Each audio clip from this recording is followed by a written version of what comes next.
ஐயா, ம் என்ன பண்ணுவீங்க? என்ன சொல்லுங்க, தோசை சுட்டுட்டு இருக்கேன். தோசை எப்படி மதியா? பூரி போட்டாலும் புசு புசுன்னு வருது, தோசைனாலும் முறுமுறுன்னு வருது. ஆ?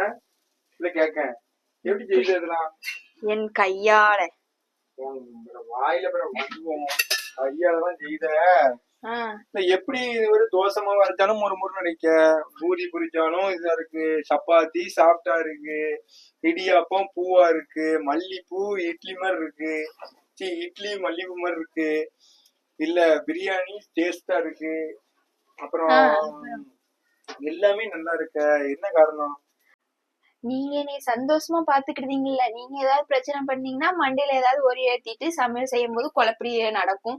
நீங்க சந்தோஷமா பாத்துக்கறதுனால எனக்கு எந்த பிரச்சனையும் இல்லையே. நான் சந்தோஷமா இருக்கறதுனால தானே நல்லபடியா செஞ்சுட்டு இருக்கேன். அதனால நல்ல டேஸ்டா வருது. சரியா? ஆமா, அப்படித்தான். அப்ப எல்லார் வீட்லயும் சமையல் ருசி இல்லைன்னா காரணம் புருஷன் மாதிரிதான். கண்டிப்பாக. அப்ப பொண்டாட்டி மாதிரி எல்லாம் பெர்ஃபெக்டா இருக்கீங்க. ஏதோ இருக்கோ.